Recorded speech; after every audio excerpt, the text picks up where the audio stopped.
কেন্দ্রীয় সদস্য সম্মেলন বাংলাদেশ ইসলামী ছাত্র শিবির রাজধানীর সোহরাওয়ার্দী উদ্যানে সম্মেলন স্থলে আছেন আমাদের সহকর্মী মুজাহিদ শুভ। আমরা বিস্তারিত জানতে যুক্ত হয়েছি তার সাথে। শুভ, সম্মেলন থেকে কর্মীদেরকে কি বার্তা দেওয়া হচ্ছে?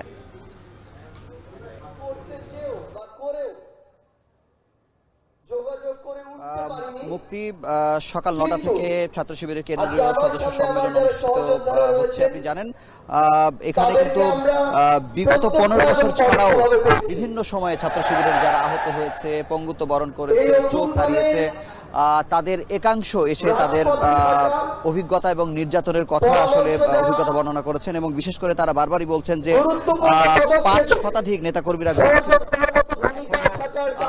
অবস্থায় আসলে আছে, তাদের অভিজ্ঞতার কথা তারা আসলে বর্ণনা করছিলেন। কিছু জামাতের আমির এখন বক্তব্য রাখছেন সার্জিস আলম, এবং তারা তাদের আরো একটা স্মৃতির কথা আসলে বলছিলেন যে সোহরাওয়ার্দী উদ্যানে এবার প্রথমবারের মতো তাদের কেন্দ্রীয় সদস্য সম্মেলন হচ্ছে। এখানেই একেবারে প্রথমে ছাত্র শিবিরের প্রথম তারা তাদের যে ছাত্র খুন হয়েছিল আব্দুল মালিক, এখানেই তার রক্ত ঝরেছে, সেখানেই কেন্দ্রীয় সদস্য সম্মেলন হচ্ছে আজকে ৫৪ বছর পরে।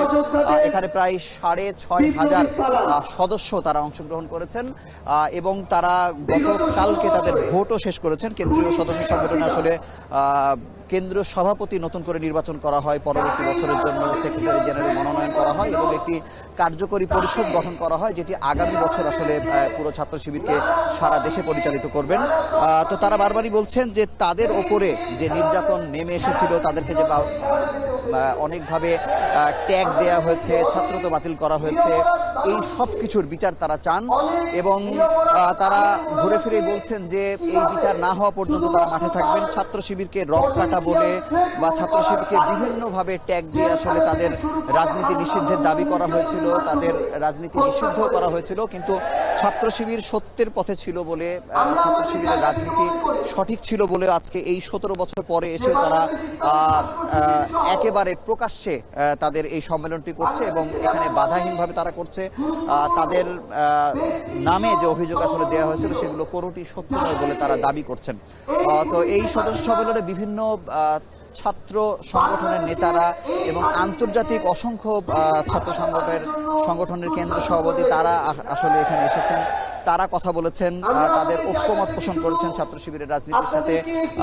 এখানে গণ অধিকার পরিষদের যে সদস্য সচিব আক্তার হোসেন, তিনিও বলেছেন যে তিনি যখন রাজনীতি শুরু করেছিলেন ফ্যাসিবাদের বিরুদ্ধে, তাকে আসলে শিবিরের রাজনীতির সঙ্গে জড়িয়ে দেওয়া হয়েছিল। তিনি মাদ্রাসায় পড়েন বলে তাকে ট্যাগ দেওয়া হয়েছিল, কিন্তু তারপরেও তিনি বলছেন যে ছাত্র শিবির করুক বা অন্য যে কোনো রাজনৈতিক দল করুক, মানবাধিকার লঙ্ঘনের মতো ঘটনা যে ছাত্রদের উপর করা হয় এবং শিবিরকে যে শিবির নামের যে ট্যাগ দেওয়া হয় সেটির কারণে শিবির অনেক পিছিয়ে পড়লেও শিবির কিন্তু ১৭ বছর পর আবার নতুন করে ঘুরিয়ে দাঁড়িয়েছে। তো এই ছিল এখানকার সবশেষ খবর। সহকর্মী মুজাহিদ শুভ আমাদের সঙ্গে যুক্ত ছিলেন সোহরাওয়ার্দী উদ্যান থেকে।